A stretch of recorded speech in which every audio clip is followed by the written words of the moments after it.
Ladies and gentlemen, welcome out to the second season of Pokemon Sword and Shield WBE. This is the first dedicated single season. They also have the double season going on right now, so I don't really know how to portray this league, but we're back with WBE. Hope you guys are excited. My name is CBAD, coach of the Detroit Steel Wings, and we are here today to talk about our draft analysis. If you guys have no idea what I'm talking about, this is Pokemon Draft League, where we draft X amount of Pokemon. We go up against so many other coaches, and we have to find 6 of our X amount of Pokemon that can take on any one of their teams. We battle each week for like 2 to 3 months, and then whoever is at the end of it gets some sort of bragging rights on the internet. I don't know. It's fun. I like battling. I like playing. I like building. So definitely, stick around if that's your cup of tea. Also, if you guys are a fan of the Draft League content, you guys want to pick up some merch, we do have Detroit Steel Wings merch available for as long as we're doing Draft League, which we've been doing Draft League for a long time. But pick one up if you guys want to support the team. You can wear it week in and week out and support me while we're battling all of your favorite coaches, but not battling myself because I'm probably your favorite coach. Hopefully. I don't know. Anyways, we're going to talk about things. So last season, we did not do so hot. Last season was the introduction of Gigantamax in league formats, and your boy went 0-8, and that was just awful. So since then, if you only watch WBE, I have participated in 2 other leagues, participating in another ongoing one right now, and just finished another league where we made it to semifinals of the league. We ended up going, we had an incredible run, and there was no Dynamaxing allowed. No Dynamaxing, no Gigantamaxing, none of that. So I figured, if WBE does not have Gigantamaxing in singles, I would love to come back and give it a shot. And they determined that it was not going to be allowed. So I was like, sure, let's go on ahead and come back. So by the time you guys are watching this, we've again went to semifinals in the NCP. You guys can check that out. That'll be in the description. And then by the time you guys are watching this, I know we are currently 2-0 in our other league right now. So I don't know where the win-loss is by the time whenever you guys see this, but that's where that stands right now. So if that excites you guys, definitely go check out those other leagues, and feel free to subscribe for more because we have plenty of Draft League content coming your way. So what we're going to do is just break down each one of my picks. I'm not going to go over them too in depth. I'm going to talk about my thought process as far as to what the team is and how the team came to be and why we picked what we picked. So we're going to hop into that. This draft was different than the other drafts that I've done, where this was the first draft in a long time where it was a tiered requirement, not a point requirement. A point requirement being you have X amount of points, you draft so many Pokemon out of that X amount of points, which means if you draft a lot of more point-worthy stuff, you have to fill your team up with a lot of not so valuable things. This league was different because every Pokemon was assigned a tier, and you had to draft so many from each of those tiers. It was 1 tier 2, 1 tier 2, 1 tier 1, 1 tier 2, 2 tier 3s, 4 tier 4s, and 3 tier 5s. Yep, that gives us 11. So we had 11 picks. So 1 1, 1 2, 2 3, 4 4, 3 5. That's how we had to do that. So we kind of had to go around and see what was available, what was in those different tiers, things of that nature, and kind of go from there. So we were 5th overall. So we did get a pretty decent slot as far as the first overall draft pick. A lot of the common stuff like the Urshifus were banned, Dracovish was banned, so you had things like Dragapult, you had things like Zeraora going first overall, going within the first few rounds overall. But honestly, with your first pick, you want to pick something, especially in a league like this where it's tier based, where you need to just pick the best thing that's available to you at the time. You want to pick the Pokemon that you're going to be most comfortable with and that pretty much you can kind of build around. So I remember a few seasons ago, and I believe it was the GBA, that there was a Pokemon that was Kill Leader. And in a few drafts recently, it went undrafted. And I was like, why did this go from like a Kill Leader in a draft to like absolutely not? So I wanted to try something new. I've actually never used this Pokemon in Draft League format, but a lot of people tell me it's going to be really good. So the first Pokemon that we drafted for WBE Season 2-1-S Singles is Terrakion. Terrakion is a rock fighting type Pokemon. It has 129 attack and 108 speed. It's got some well-rounded defenses as well. 91 HP, 90 defense, 90 special defense. It has the Justified ability, so on top of resisting dark moves because of its fighting typing. If we do take a dark type move, it also boosts our attack stage by 1, which is really awesome. It does have access to Stealth Rock, which is good because we have a pretty reliable hazard setter, in my opinion.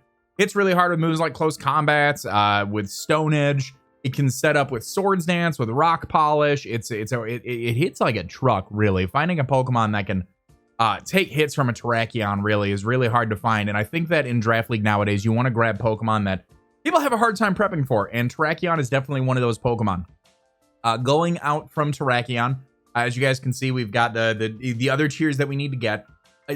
We talked about it. My friend Eric and I were trying to figure out what was going on. The front office and I were trying to figure out what is going to be best to kind of help out with Terrakion. So we talked about a lot of the things that it's going to have trouble with are going to be things like bulky waters. Bulky waters, namely, that can take a lot of these hits. A lot of these defensive bulky water types are going to be hard to hit. We also want to start trying to round out some sort of offensive cores because, again, we're locked into these tiers, so we want to grab what the best thing available was. And we already have a hazard setter, so hazard removal seemed like a really good idea to go for. Finding a Pokemon that can help out bust down some of these bulky waters, it was going to be really, really nice for us as well. We didn't want to get too much into the ground weakness with this next pick. We wanted to kind of get a Pokemon that helped out offensively. You know, Terrakion resists things like fire. It is super effective. Things like water are super effective against it. Things like fighting are super effective against it. Ground are super effective against it. Being able to find a Pokemon that can shrug off those types of hits and also pair together offensively pretty well with Terrakion was where we wanted to go next. So the next Pokemon we drafted, round 2, pick 28 of the draft, was Tier 4 Whimsicott.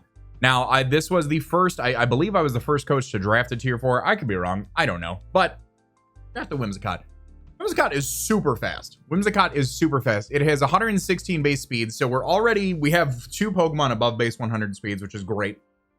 We have 2 really great abilities, technically 2 really good abilities in League format, and then 1 okay ability in League format. Prankster gives any non-attacking moves priority. It does not affect any Dark-type Pokemon, and then we also have Infiltrator, which manages to go through subs and screens as well.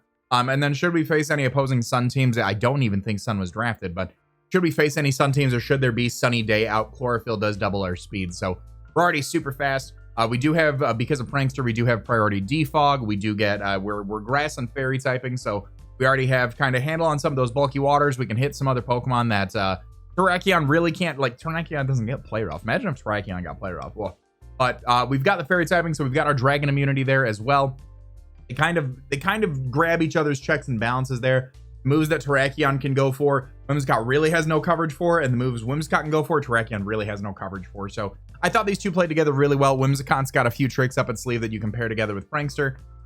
It does have access to Tailwind support for Terrakion. It does have access to Light Screen, so Prankster Light Screen, Leech Seed, Encore, a few other things. It's got some really cool moves that I'm interested in showing off this season. But the next Pokemon that we were looking into, we needed to we wanted to kind of get a little bit more defense. So Whimsicott can be like a fast utility. Terrakion just is Terrakion. A little bit of defense would be pretty nice. A ground immunity would be really nice because Whimsicott doesn't need to be the ground check every week. So a ground immunity would be really nice as well. Some additional hazard support. Whimsicott doesn't want to take all of the hazards each week. You know, being able to just run defog each week, week in and week out. So we wanted something that kind of help out with that. We wanted to kind of round out a Fairy Steel Dragon Core as well. So round 3, pick 37, we ended up going with Skarmory. Now, Skarmory was the original mascot of the Detroit Steel Wings back in the GBA, back during Omega Ruby, Alpha Sapphire, Sun and Moon, all that fun stuff. Skarmory's a great Pokemon. I love Skarmory. Corviknight's overrated. Don't look at the look. But Skarmory is the OG, man. Skarmory is a reliable rocker. It can set spikes. It can phase with Whirlwind. It has reliable recovery and roost. I don't know if I said that. It has sturdy, so it can take those hits and dish them out. It's a really solid Pokemon that if the opponent is not prepared for, it really doesn't, like, it can overwhelm some teams, quite frankly. So it's a really solid defensive Pokemon. It provides us that steel typing. As a fairy resist, we do have a secondary fire weakness on the team, but Terrakion helps out with that. And Skarmory just it does big bird things. So after that, an electric immunity would be great because if we can pair together like a nice electric immunity with Skarmory, that's a really nice defensive pairing right there. We already have 2 rockers on the team, so I wasn't really necessarily worried about finding a rocker that a ground type rocker or an electric immunity rocker. I just wanted something that can help out with those electric types. So the next Pokemon that we went with round 4 was going to be Gastrodon. Gastrodon was another tier 4 pick. Gastrodon is water and ground. It has the Storm Drain ability, giving it a water immunity. It has reliable recovery with Recover. It's got a bunch of fun, cool moves that I enjoy, but namely, it's just really bulky and can take some hits and shrug them off and reliably recover and act as a great electric immunity. It does have a 4 times weakness to grass, but We do have a resistance to that in Whimsicott, and we do have a resistance to that in Skarmory. That is the only typing that is super effective against it, and Hidden Power Grass isn't just running around freely anymore. So that is the benefit of grabbing some of these Pokemon that have the 4x weaknesses. Gastrodon does act as our bulky water for the team. It does also act as our electric immunity, but we still need to kind of round that out, because, you know, if we don't feel like bringing Skarmory, if we don't feel like bringing Whimsicott, things like that, you know, we do need a Pokemon that can do that for us, and that's actually going to be Goodra. We grabbed Goodra in round 5. Goodra is a very bulky dragon type Pokemon with the Sap Sipper ability. It does give it a grass immunity, so it pairs really nicely with Gastrodon, because Gastrodon 4x weak to grass, Goodra immune to grass. So we're kind of patching up some of these weaknesses that we do have right now. Goodra can be ran defensively or offensively. Got a lot of great coverage moves. A lot of people know it best for its Assault Vest sets, where it just boosts that already tanky special defense. It does have the Gooey ability, where it lowers the speed stage by opponents that make physical contact with it as well. It is a pretty solid dragon type. I was excited to get Goodra, quite frankly. Goodra was on our radar as far as the dragon type goes. I didn't want tier 5 dragons. They weren't too good, and all the tier 2 and tier 3 dragons were gone at that time, except for I think one, but it didn't really fit my playstyle. So moving up into round 6 here, we ended up going with Miltank. Now Miltank rounds out the last Pokemon in our tier 4 picks, so we've maxed out all of our tier 4 mons. Miltank is another Pokemon that can run Sap Sipper, so we do have the option of pairing either one of those Sap Sipper Pokemon with Gastrodon to provide that grass immunity. Similarly, it does have the Scrappy ability as well, being able to hit ghost types with its normal or fighting type moves. And then it also does have Thick Fat to provide a little bit more of coverage for fire and ice type Pokemon. It's a very fast Stealth Rocker. It's got base 100 speed. It can provide Cleric support. It can provide T-Wave support. It has reliable recovery and Milk Drink as well. So we've got a lot of Pokemon that really can just like stick around for a while, you know? We've got Pokemon that, you know, Skarmory doesn't need to run rocks every week. Miltank doesn't need to run rocks every week. Terrakion doesn't need to run rocks every week. We've got these Pokemon that can handle each other's roles and play them very nicely to each other's strengths. So Miltank, I've never used Miltank. I'm excited. Miltank is, again, one of those Pokemon that I've always had to prep for, because it just always ends up being, I feel like, slept on in a sense. So I was happy to grab this. I feel like we grabbed a lot of incredible tier 4s out of there before a lot of the other coaches, and we can patch up the rest of our draft as we move on with the remainder of our picks. Moving up into round 7, we actually went with Orbeetle. Orbeetle in tier 5 was an absolute steal. Orbeetle is Bug and Psychic. It has insane stats. It has 110 defense, 120 special defense, 90 speed, and great defensive typing. It does have access to Sticky Web. It does have access to dual screens. It can act as a Trick Room supporter. It can body press with that crazy 110 defense. It's a really interesting Pokemon that helps out patch up some defensive walls there. We do now have access to webs as well, which will help out Pokemon like Terrakion, help out Pokemon like Goodra as well, to be able to just hit that much harder. Being faster than our opponent could be really nicely. It provides pivot support with U-turn as well, which is really fantastic. It can set up. It has a lot of setup. Again, I'm not gonna go too far into it, but I do love Orbeetle. I think it provides us. Some interesting typing that we did not have yet on the team, which I'm excited for. Again, Orbeetle in tier 5. I wanted to grab this tier 5 Pokemon before anybody else, because it's so good. It's so good. Moving on into round 8, the next Pokemon we picked up was Gengar. Gengar was on my list, and it was probably the best tier 2 Pokemon we could have gotten with our draft, quite frankly. Gengar does act as a spin blocker. It acts as an incredibly fast Pokemon. We now have 4 Pokemon 100 and up. Gengar hitting 110. It does have the Cursed Body ability. It no longer has Levitate like it used to, but it did get access to Nasty Plot this gen, which has it off 130 base special attack is nuts. So being able to just run dual stab, it's got a few interesting different moves that you can run with it. Things like Trick. It can be a Will-O-Wisp support set. It hits really hard from the special side, a place where Terrakion really can't hit too much. The coverages that Gengar gets and the coverage that Terrakion gets really don't overlap each other. So we have a really nice solid foundation for offensive pressure there. Gengar appreciates a lot of the bulk that we already have on the team. It's kind of a glass cannon. It's got 60 HP, 60 defense, and 75 special defense. So you're not really going to see it take too many hits, but it does appreciate some of those other Pokemon being able to sponge up some of those hits. It appreciates webs from Orbeetle. It appreciates existing hazards from everything else. It does help out as a huge fairy check. Fairy typing. Fairies with the right coverage right now do kind of do a lot of work to us in general. So being able to have this fairy killer on the team is really, really nice for us as well. Moving into round 9, we ended up picking up Aromatisse. Now, we already had one fairy, and I was really trying hard not to double up on too many typings. But towards the end of the draft, as opposed to making sure I had just the colors of the wind in all of my typings, I wanted to make sure that I had Pokemon that could appropriately support the team. So while Whimsicott acts as a fast utility, it is a fairy type, so it does provide that dragon immunity. We really thought about how we could use a little bit of a bulkier Pokemon. Aromatisse does act as a cleric. It does do standard bulky fairy stuff with Wish Protect, Moonblast, Blank. I also really wanted Wish support for Goodra. Goodra does not have reliable recovery outside of like Resto Chesto. So being able to have additional Wish support for this Pokemon, being able to help Wish up things like Orbeetle, Miltank, Gastrodon, and Skarmory all have reliable recovery. Being able to toss a Wish to any of those does help them out. Being able to Wish pass over to Gengar or to Terrakion also help out because Aromatisse has 101 base HP. Taking half of that base HP and throwing it into Gengar is pretty much giving it like a fresh full bar of health right there. So it does act as Trick Room support. It does act as some screen support as well with both Light Screen and Reflect. Very bulky fairy type. Takes some cleric pressure off of things like Miltank and Whimsicott as well. The next Pokemon that we grabbed on the team, we don't have an electric type just yet, and fast electric types are usually really coveted in League format. We've got a lot of speed already, so I didn't want to go with like Manectric or Raichu or like the standard like default electric types. Recently, I had somebody bring to my attention that this next Pokemon really does not get a lot of respect in draft format, and I wanted to kind of use that. You know, I thought I was like, well, you know, it does kind of do work. So next Pokemon we ended up grabbing was Luxray. Luxray was our final tier 5 pick. It is pure electric type. It has Rivalry, Intimidate, and Guts. So we do have Intimidate support, but more so than that, we do have Guts boosted Luxray.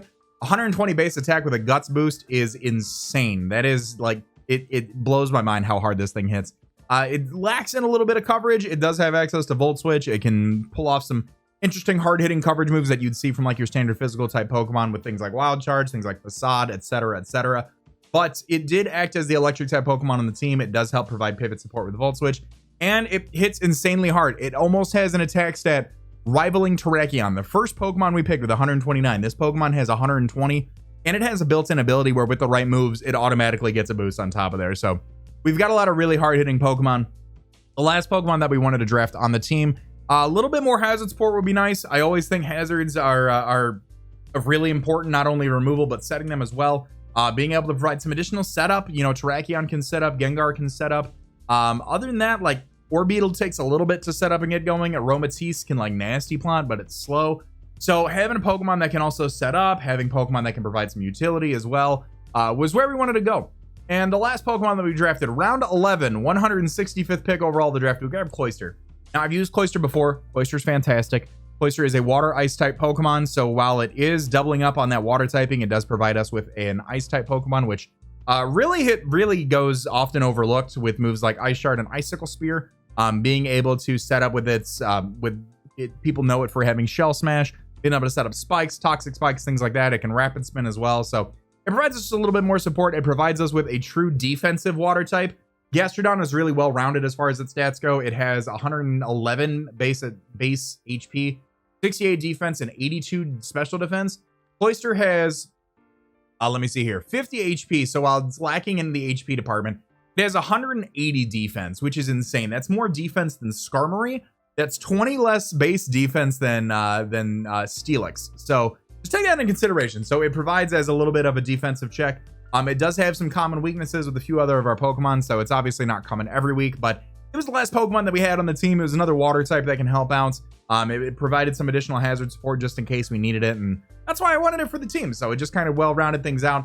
So yeah, that's going to be, it also gets screens. I didn't know it got screens until I drafted it this time. So that's going to be our team going into season 2-1S of the WBE. I don't know what we're calling it yet. I don't know. I'm just recording this right now. They might tell me what the official name is later, but I wanted to record this so I can get it out for you guys. Let me know your guys' thoughts on the team in the comment section down below. I'm a huge fan of this team. I'm hoping this team, the goal is to do better than last season. That's what it is. But to make it to playoffs is going to be my goal here. So thank you guys so much for watching. Hope you guys have enjoyed today's draft analysis. If you guys have, show some love on the like button down below. If you guys are new and you guys like draft content, feel free to subscribe for more. We do have 2 ongoing leagues right now. If you want to familiarize yourself with some of my other content, feel free to go check out the NCP, which just finished up, or the ongoing BBR, which is going on right now. And if you guys are like, hey, this guy's really cool, how can I support him more? There is a Patreon, which you can check out in the description down below. We just finished up a playthrough, and we're starting another playthrough, and it's really fun. So if you guys want to check that out, feel free to. All that being said, thank you guys so much for watching. I want to remind you guys to be great and do great. I'm going to let this outro bang. I'm going to talk to you all soon. Later.